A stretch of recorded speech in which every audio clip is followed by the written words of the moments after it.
Thanks, listeners, for tuning in for today's Elko Live here on KELK. We are in between Elko City meetings, so that means we have a star lineup of Elko City people to tell us about cool things happening in and around. And today, one of our favorite topics, parks and recreation. So we have James Wiley, who is Parks and Recreation Director.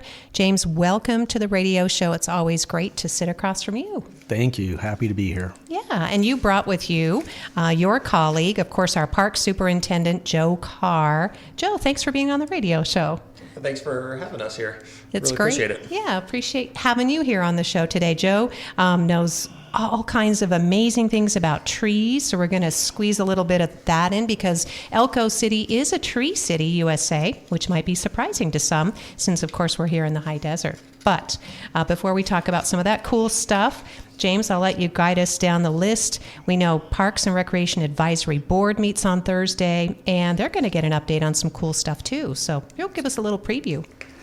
Yeah, so we normally meet this time of year. That board meets quarterly when we can, but for the most part we meet quarterly. But this is our first meeting of 2025, and it's perfect timing because this is when the city of Elko starts reviewing budgets and planning for the budget. And so we take a pretty deep dive into projects, current and future, and we try and put those all together in a 5-year plan, which we did a lot of work on that last year. And so this fiscal year, this would be year 2 of that particular plan, is pretty much identified. And we've got a lot of projects in there that we're going to be touching on. And so we're going to be talking about that. Some of those projects that have been the talk of the town is we've got a big pickleball project coming up, and we're going to be dedicating pickleball courts instead of shared use down at Southside. So we've had 6 courts down there. They're basically tennis courts. We're going to dedicate that just to pickleball, and that will have dividers and actual pickleball nets rather than tennis ball nets, and 6 dedicated courts there, along with the resurfacing down there. And then the basketball court that's next to that will also get a resurface because it's due. And then the exciting news is across the street, the old roller rink down at Southside Park has sat idle for a number of years.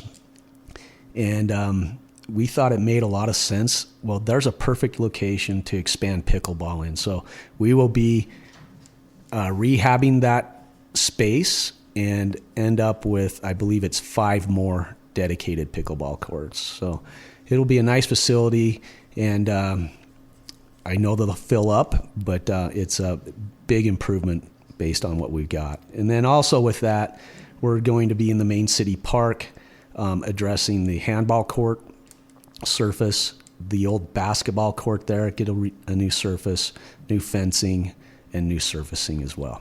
Wow, that's fantastic. And pickleball, it's an entire complex. And I think the latest figure I heard, James, was it's going to take about $1 million dedicated to that project.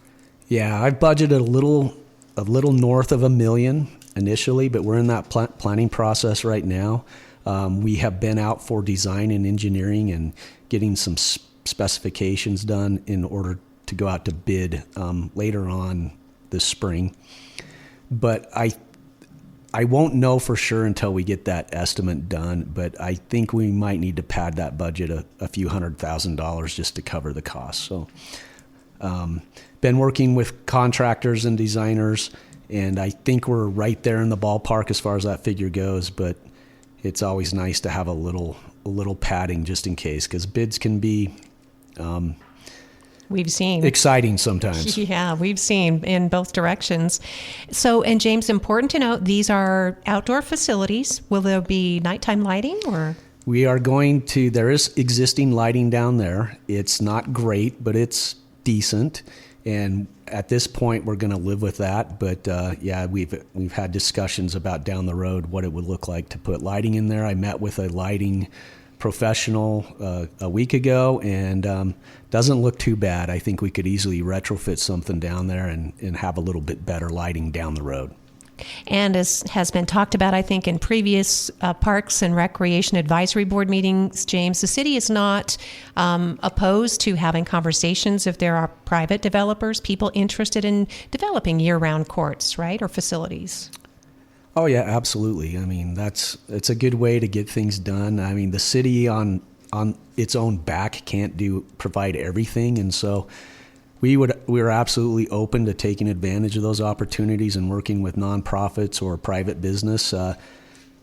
I don't think it really matters truly who provides the service in our community, as long as we have those services for our residents to go out and enjoy.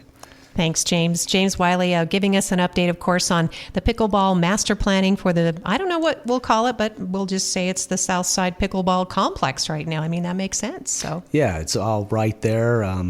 Little walk across on both sides of the road there. And I think, as far as I know, the pickleballers are really excited and really happy. They were pretty vocal the last year and a half, and we heard their voices, and we're going to do something really nice for them. That's right, pickleballers, you made it happen. So we'll see it through and be there to celebrate with all of you too. So pretty cool news. Thanks, James. Well, and speaking of partnerships and collaboration, you're going to give an update to the board on the new swimming pool project. Good news, it appears that base there, the foundation, it holds water. Yeah, it got a little wet here the last few weeks, but yeah, I don't have anything shocking to report on that. I just had a few conversations in passing with Rusty, and then we have the old pool that's still open, and so we get to see some progress every day over there. But yeah, the infrastructure, the groundwork's basically in, the pools have been plumbed and poured, and I know they're getting ready to start a rec going vertical with the building. That's probably going to be the next biggest change you see. And then Rusty did mention in passing to me that their goal would be November of 2025 to be done and hopefully get that thing open. Wow, that's exciting. And then we'll start to see some plans evolve for that existing pool space, because it's not being entirely abandoned either. That's going to be used for something. No, and I think the plan going forward would be to convey that to Boys and Girls Club. We have a lease with them right now for that outdoor pool portion. That will be part of this new project at some point. But I know that they are interested in taking the rest of that property and whatever they can come up with to provide another level of recreation there will be great. That does mean that we have to do a conversion. So that property and several others in Elko we were beneficiaries of federal grant monies. And there are stipulations to that has to remain some form of recreation, mainly outdoor recreation. But you can trade and swap properties. You just have to go replace that with an equal or greater than piece of property and develop that into another recreational purpose. And so we are doing that right now, and that will be part of our discussion in this 5-year plan, because we've got not only that project that's tied up encumbered land, the museum is doing an expansion, which is also going to take up a piece of ground in the main city park. So we are currently looking for a replacement property, and we have some good ideas. We're just in the discussion stages right now, but that's something we definitely need to do.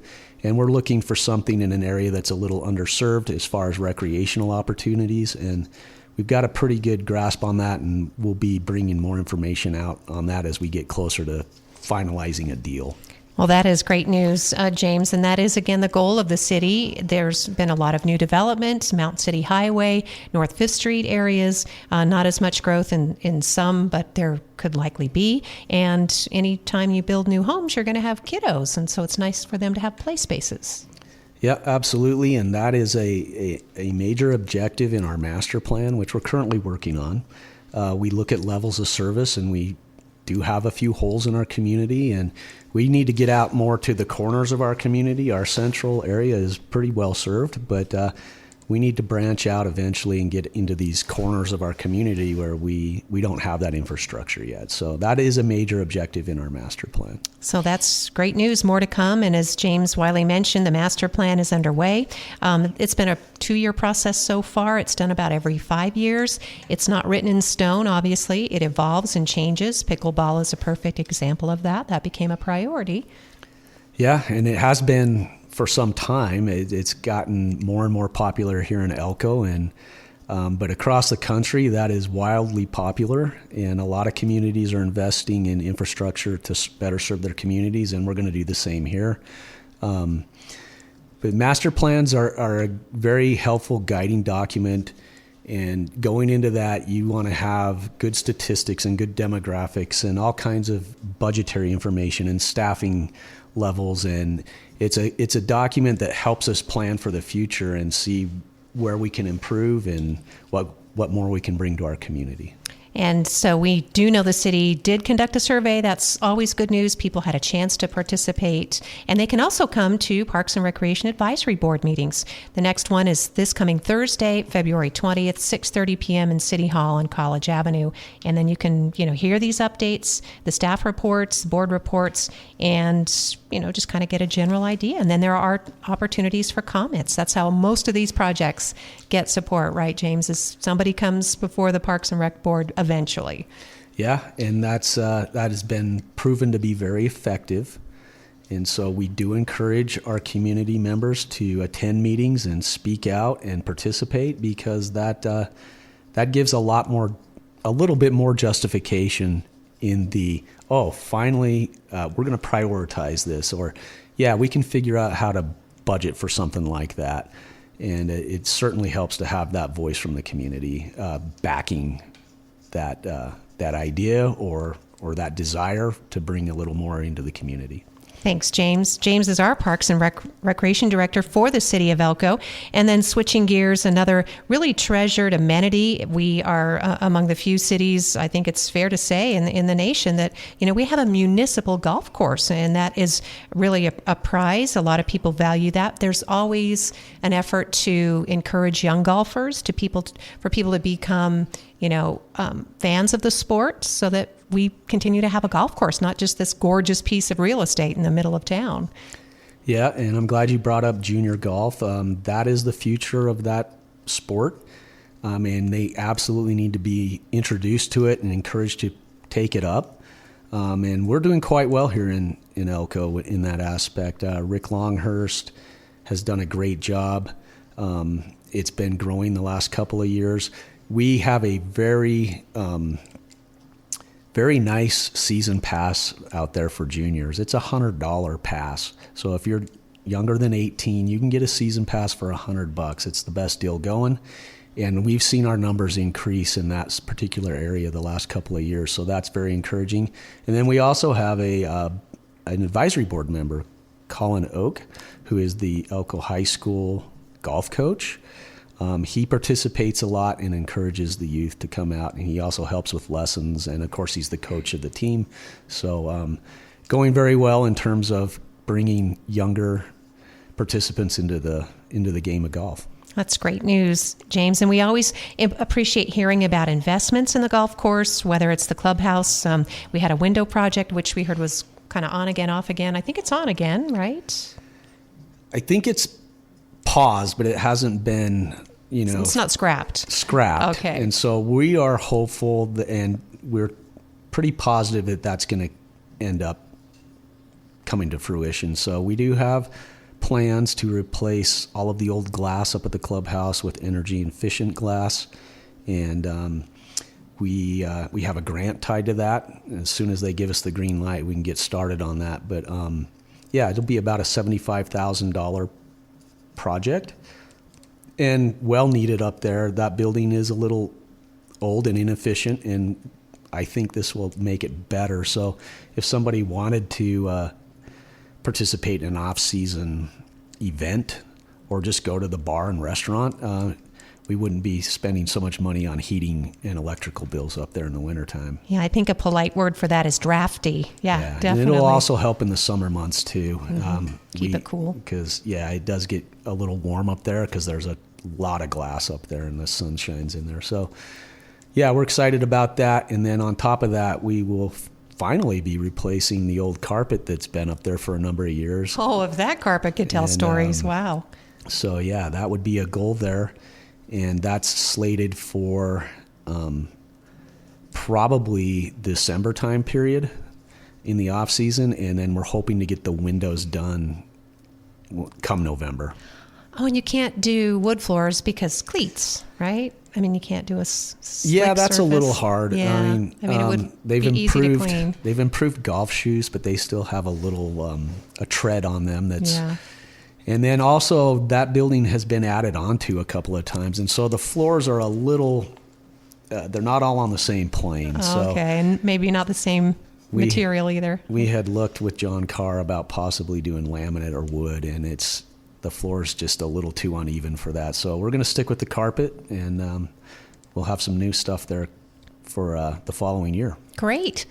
Talking with James Wiley from Elko City Parks and Rec, and we do have on deck Joe Carr. I promise we're getting to you, Joe. He's very patient and waiting, and wanted to make sure that people also know that sometimes if we're lucky weather-wise, we can see players out on the course in March. But I mean, with this late winter now, we're getting some winter finally. We may not see golfers for a while. Yeah, I don't think we're too far out. I don't want to say March 1st will be open, but there would have to be a lot of things occur between now and then to actually see golf play out there. March is a rare month. It's very rare that we're golfing out there in March. This winter has been good in that sense, and up until a week ago, it was looking very promising. But I think we need 2, maybe 3 more weeks, and as long as we don't get any crazy snowstorms or a really wet spring, we should be able to get out there earlier than normal. With that said, the clubhouse will be open on the 1st, and the driving range will be open where you can go get your bucket of balls, and we'll be able to pick the balls and everything. So up until now, it's been kind of a free thing, Monday through Thursday or Fridays. 10 a.m. to 2:30 p.m. And it's come as you want, bring your own balls, go swing some clubs. But I've been told by Rick Longhurst that we'll have that driving range open and functional, weather permitting, of course. But yeah, at least we'll have that, and then we just need some warmer temperatures, and we need to dry out a bit. And with this latest storm, there's going to be quite a bit of ice and frost on the greens and the fairways, especially in those lower areas. And so that set us back a few days, I think. But we can always hope and pray for better weather, and maybe it comes, and we'll get people out there as soon as we reasonably can. All right. Thanks, James. Just 2 more things on my list, and then we're going to shift over. And Joe has some really cool news for us, too, about some special events and things that people really love in the community. Did want to get an update on the sports complex, the concrete project. Yeah, so not a whole lot has changed since I was last here. We've had some weather events. We did extend that contract. It technically ends on February 28th. We really would like to get that project done before we get full swing into baseball. With that said, it's probably going to get pushed out a little bit further because we've got about 80 plus yards of concrete still to pour. And that's not a lot in the whole scheme of the project, but that's where we're at with that. We need to finish up about a week, maybe 2 weeks of work, and we could have it wrapped up. But yeah, we've got a beautiful new plaza down there. Most of it's done, except for what I just mentioned. We've got central planter boxes in there for trees and ornamental landscaping. We've got a new flagpole installed that's really nice, and that's also got a great big planter box below it. So it's really, I think the community's really going to appreciate this. It's so much nicer. It's more accessible, and it just looks that much more professional. So really excited about it, and we'll still get our baseball in. I think we can work around that, even if it does trickle into a little bit into March. We'll still be able to accommodate the baseball players down there this year. All right. And this, of course, is phase 2 of this complex, so there's more to come as soon as the finances allow. Yep, there's a lot of master planning that's been done on that, and it is multiple phases to come. But big project, and we've got it all planned out. So, well, thanks, James. The last thing that we'll talk about before we get our update from Joe, a disappointment. We didn't get to open our snow bowl this season. No, it's been a particularly lackluster year for Snow Bowl in terms of snow. We got very little up until this last storm. But between then, a lot of the snow we did have up there had melted off, and there was a lot of earth showing up there. And so we basically made the call that we're going to call it a season. This is typically the time when we're calling it a season anyway. However, we did get a pretty good snowstorm up here this last weekend, somewhere between 6 and 7 inches. I was up there this morning, did a little grooming. It's not ready to ski. We've got some spots that are very thin up there, and it would just be difficult and not fun for people to come down off the top to get down to the bottom. So it's not looking positive. We'll see what happens in the next day or so. If we get a little bit more, maybe. But we really, truly are at the end of our Snow Bowl season, and so I wouldn't get hopes up too high. We'll just start planning for next year. Thanks, James. We appreciate all the updates and all the beautiful amenities that we enjoy. Most of them free of charge or very nominal, especially as we just talked about if you're a junior golfer. Swimming pool, even the Boys and Girls Clubs will be owning and managing the pool. It's open to everyone. You do not have to be a Boys and Girls Club member to participate in that. And I know we're going to hear more about that to come as well. So yeah, it's going to be an exciting year. Yep. So we're going to transition to Joe. Did you want to say anything about your colleague? You guys have been working together for a while, James. Yeah, we've had the pleasure working together. I think it's a pleasure. No, Joe might say something different. He's been smiling throughout the update. I think he's okay. Going on 18 years. Wow. So yeah, we have a great team. We work together a lot, and Joe has been a great asset to our community, and I think he's got a bright future here still. He's got a few more years to go. All right. Well, good to hear. Thank you, James. James Wiley is our Parks and Recreation Director, and our Superintendent of Parks is Joe Carr. And Joe, thanks again for all your patience in waiting, but we're happy to have you on the program today on behalf of the city. Yeah, well, I'm happy to be here, and working with James has always been a pleasure, so it's good to be by his side. And we're just looking forward to that transition into springtime and get out of this winter drag, but it's might still be holding on a little bit, so we're just waiting for spring to take its grasp and hopefully make that transition smooth. Well, when we do get spring, we're going to have a couple of cool new things that people don't really appreciate until they need them, Joe. We're talking about those new bathrooms, right? The bathroom remodels? Yeah, so they're not necessarily new bathrooms, but the same bathrooms that we had. We did a couple upgrades and renovations to them. The two bathrooms would be the one at Johnny Appleseed, and then the bathroom that's in the main city park behind the museum. They're located at what's called pit number 2 for the barbecue area. So we've added a fresh coat of paint, which is always nice to see, and we've redone the flooring in there and added new partitions and new fixtures, toilet paper dispensers and mirrors and the such. So definitely a nice upgrade that was sorely needed. Those bathrooms are quite old, so anytime we can renovate them, they're much needed. So, and hopefully we can move forward with those and get all of our parks bathrooms up to date where they need to be. And Joe, those bathrooms are usually open when we get out of freeze season, right? Correct. So typically they're getting shut down mid-October, and then we're opening up in early to mid-April, depending on the weather and events that we may have scheduled. But yeah, we got to make sure that we're not going to cause any damage with freezing pipes or anything. So watching those temps and making sure they're right where they need to be. That is great news, though, something to always appreciate. Like I said, when you need that, and little kids always, when they're running and playing, and then you get the look, you need to take them to the bathroom. So it's good to know those remodels have been accomplished.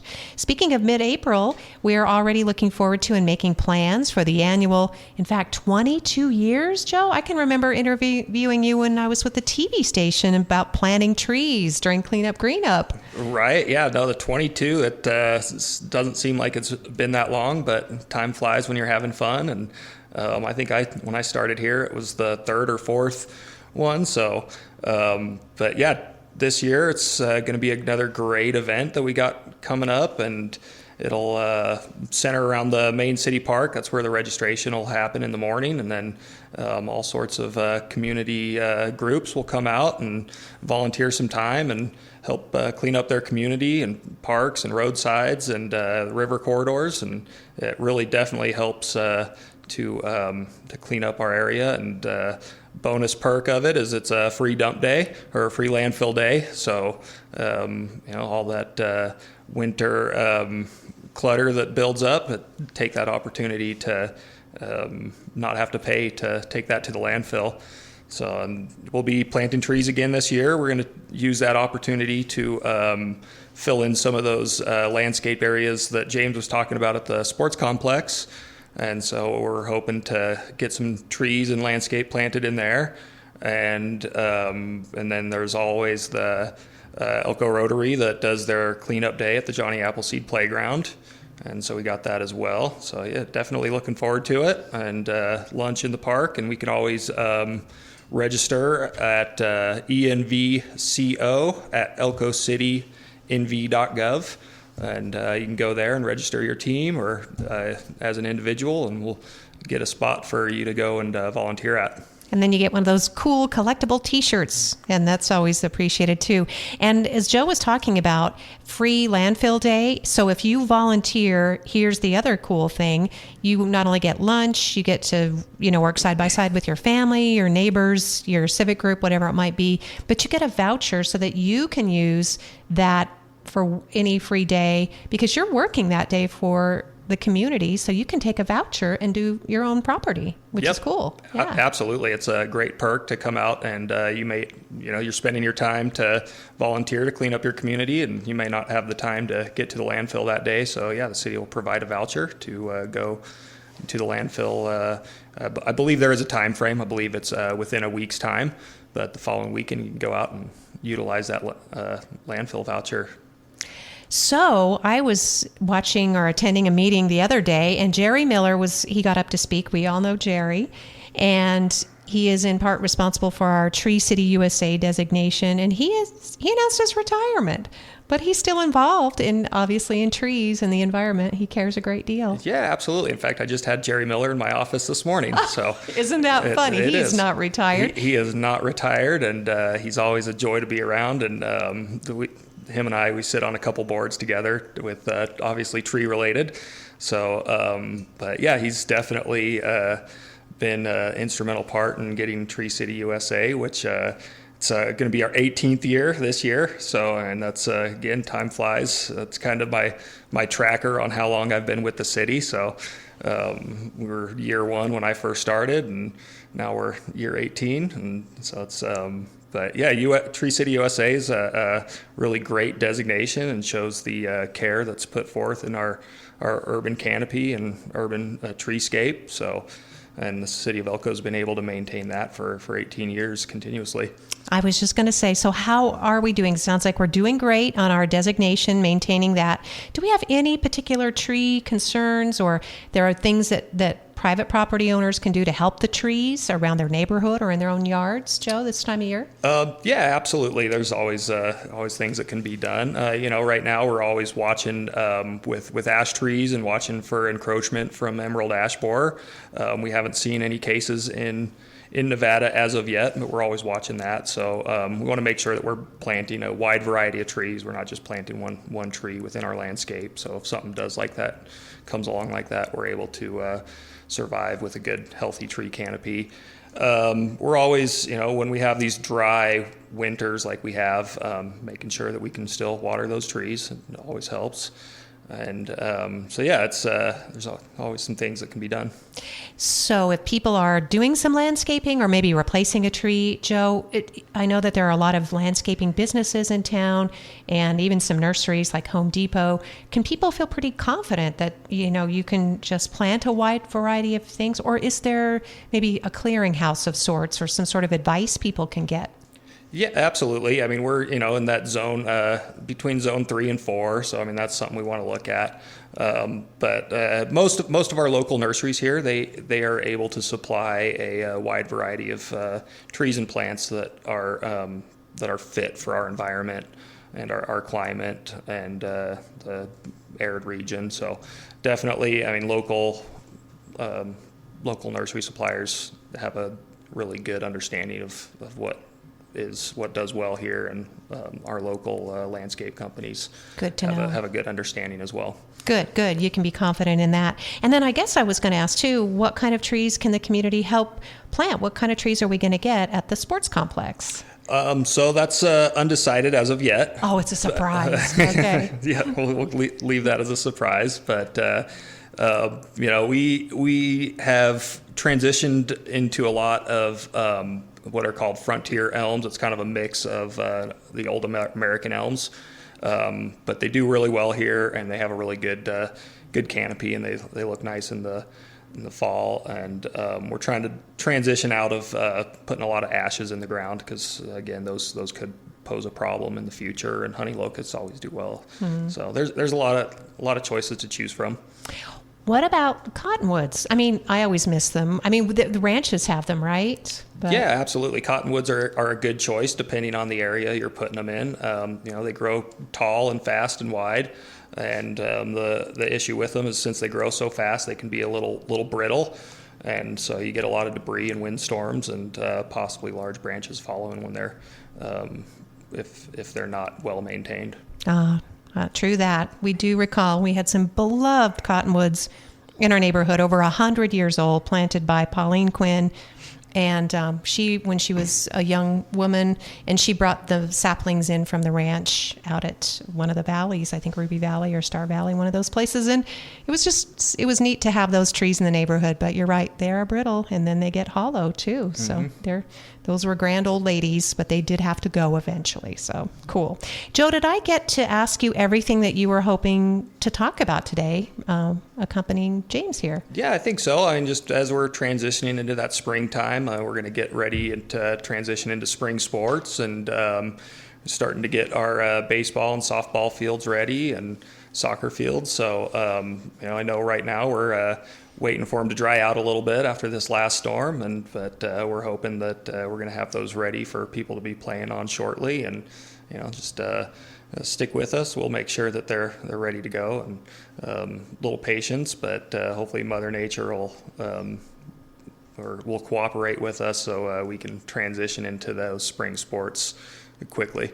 Yep, the sun is out. We know spring is coming eventually. So, Joe, thanks so much for being on the program. I know you're welcome anytime. We appreciate your enthusiasm, your dedication for what you do. I mean, 18 years with the city. That's fantastic. So, it's such a great time, and I really truly enjoy just seeing the transition of all of our parks, and how they've come along over the time, and it's really nice to see everybody use them, and the use they get on a daily basis. Even in the middle of winter, the parks can be a crowded place. Yep, I think the Endless Possibilities event Friday, they had a bunch of dogs and a bunch of people and had a great time. So thanks again, Joe. We'll check in with you anytime you like. Thank you for being on the program. Well, Appreciate thanks that. for having me. Yeah. And before we'll check out, James, anything that Joe talked about that maybe prompted you, or did we get to all your topics today?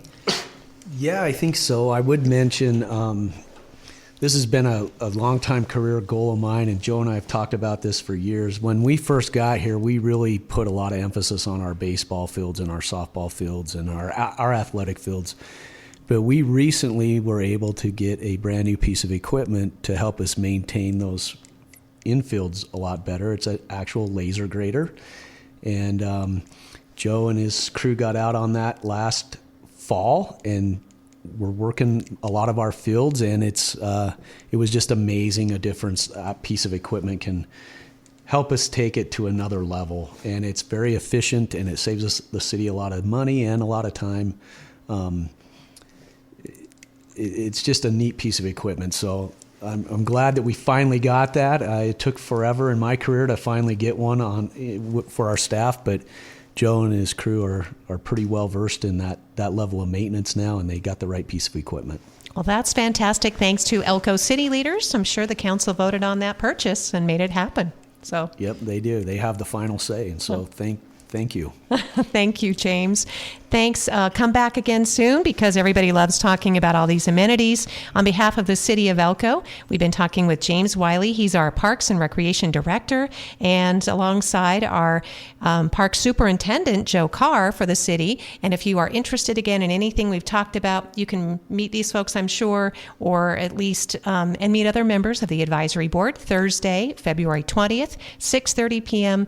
for the Parks and Recreation Advisory Board meeting. That'll be at City Hall. And they're really cool meetings that you find out a lot of great stuff. So thanks, listeners, for joining us for today's Elko Live here on KELK.